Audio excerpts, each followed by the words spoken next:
بسم اللہ الرحمن الرحیم۔ محترم سامعین و ناظرین، السلام علیکم ورحمۃ اللہ وبرکاتہ۔ امید ہے آپ اللہ تعالیٰ کے فضل و کرم سے خیریت سے ہوں گے۔ اللہ تعالیٰ آپ کو، آپ کے اہل خانہ، بچوں کو، سب کو اپنے حفظ و امان میں رکھے، آمین۔ کڑوے گلاب سلسلے کا ولاگ شروع کرتا ہوں۔ یاد رہے کہ اس سلسلے کے مضامین میں جناب محمد سلیم بٹ صاحب کی مختلف کتابوں سے اور تصانیف سے لے کر آپ کی خدمت اپنے YouTube channel B A Rashidi پر اپلوڈ کرتا ہوں۔ جن لوگوں نے ابھی تک میرے YouTube channel B A Rashidi کو سبسکرائب نہیں کیا اور وہ چاہتے ہیں کہ ان کو یہ ایسے دلچسپ اور معلوماتی ولاگز ان کو باقاعدہ اور تقریباً روزانہ کی بنیاد پر ملتے رہیں، تو وہ میرے YouTube channel B A Rashidi کو ضرور سبسکرائب کریں، لائک کریں اور بیل آئیکن کو ضرور پریس کریں تاکہ آنے والے نوٹیفیکیشنز ان کو باقاعدہ ملتے رہیں۔ شروع کرتے ہیں کڑوے گلاب سلسلے کا ولاگ۔ عنوان ہے بھونچال۔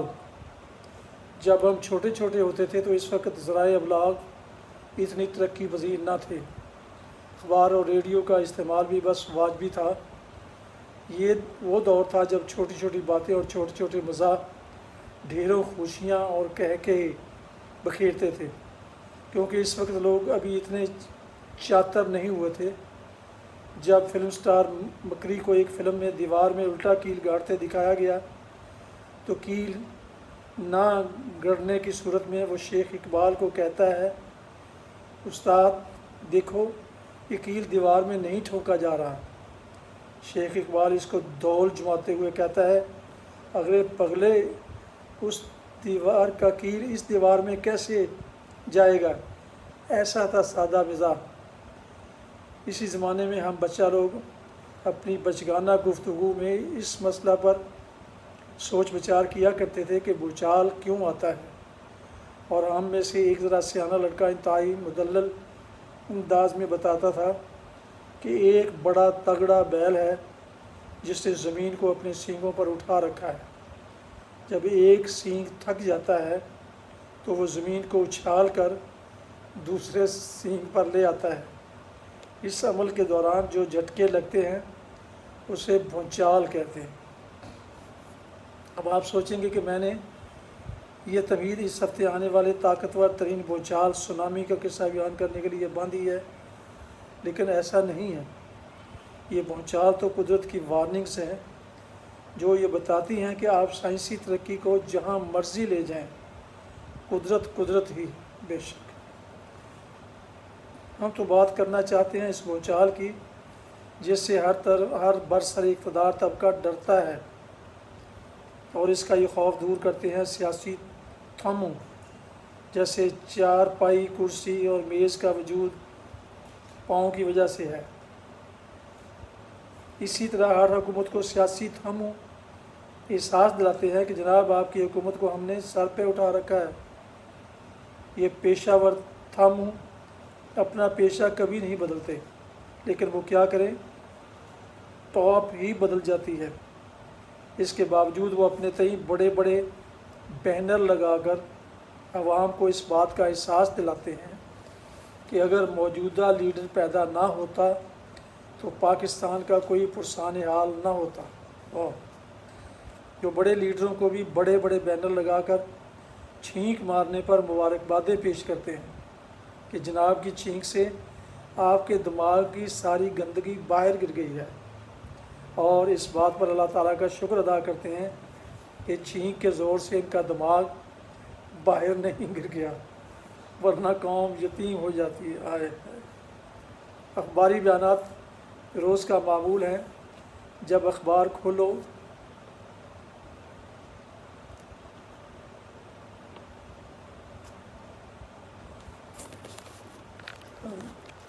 میں مائک لگانا سوری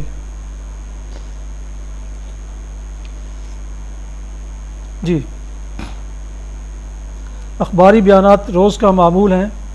جب اخبار کھولو ان کے سہانے چہرے کبھی کٹے کے ساتھ، کبھی صدیق مرلی والے کے ساتھ، کبھی پھیتا کاٹتے، کبھی چوری برآمد کراتے، کبھی ہارمونیم بجاتے اور کبھی لیڈروں کے گن گاتے دکھائی دیں گے۔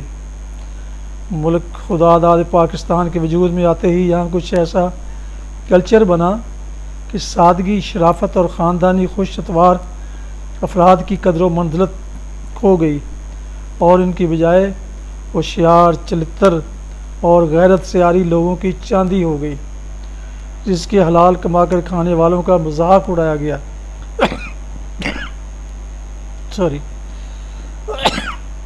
دھوکے بازوں اور رستہ گیروں کی مدح کی گئی اور انہیں عزت دار سمجھا گیا۔ یوں آہستہ آہستہ ملک میں ایسا سماجی اور سیاسی کلچر قائم ہو گیا کہ گنتی کے چند لوگ اس ملک پر چھا گئے اور عوام کی تقدیر کے مالک بن بیٹھے۔ یہاں تذکرہ ہزاروں کا نہیں، ان چند 100 لوگوں کا ہے جو کلف نگی شلوار قمیض، تلے والے جوتے، کلائی میں سونے کی چین، گلے میں زنجیر اور لاکٹ، ایک ہاتھ میں موبائل، دوسرے میں گولڈ لیف، کلاشن کوف بردار محافظ، بے وضع شکلیں رکھنے اور بلند بانگ بد مزہ کہہ کے لگانے والے ہیں۔ ملک میں کوئی بھی فرد یا کوئی بھی پارٹی برسر اقتدار آئے، یہ اس کے مصاحب ہوتے ہیں اور ہمیشہ پرانے کو چھوڑ کر اپنے ہزاروں ساتھیوں کے ہمراہ نئے چہروں میں شامل ہو جاتے ہیں۔ جنہیں یہ چھوڑتے ہیں وہ انہیں بد کردار سیاسی چمونے قرار دیتے ہیں اور نئے حکمران کھلی باہوں اور کشادہ سینوں سے ان کا استقبال کرتے ہیں۔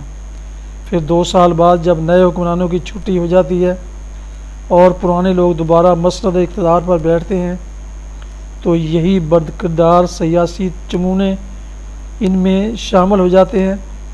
تب انہیں بے ضمیر اور بد کردار کہنے والے انہیں باضمیر اور با کردار گرداننے لگ جاتے ہیں۔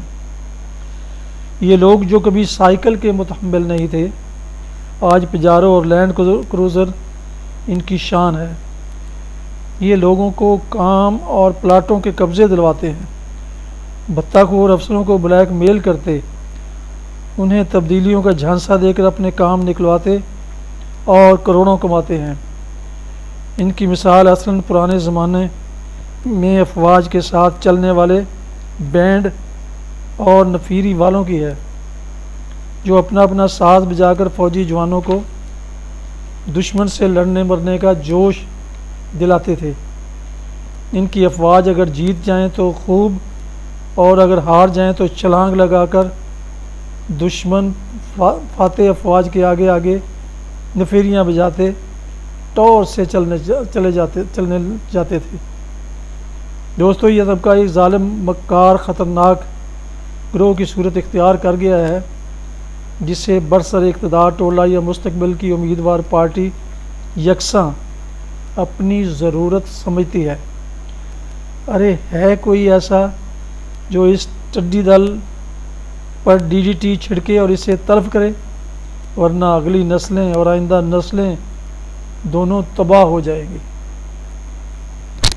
ناظرین سامعین محترم، یہ ولاگ ملک کے ایک مشہور روزنامہ نوائے وقت میں 14 جنوری سن 2005 کو ایک کالم کی صورت میں شائع کیا گیا ہے،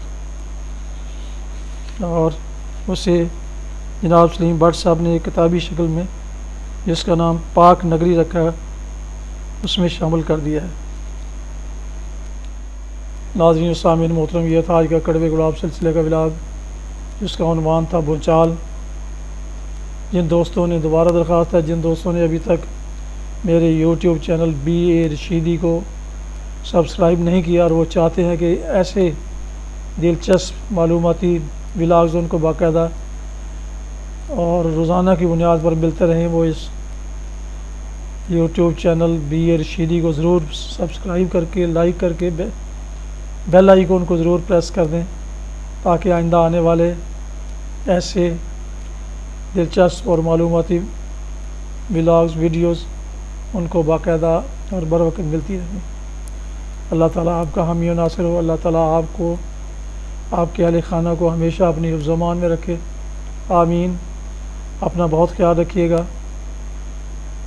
دعاؤں میں ملک پاکستان، والدین، اعزاء و اقارب، دوست و احباب کے علاوہ اس ناچیز کو بھی اگر ان میں شامل کر لیں تو میں ذاتی طور پر آپ کا احسان مند ہوں گا۔ شکریہ۔ السلام علیکم ورحمۃ اللہ وبرکاتہ۔ پاکستان زندہ باد۔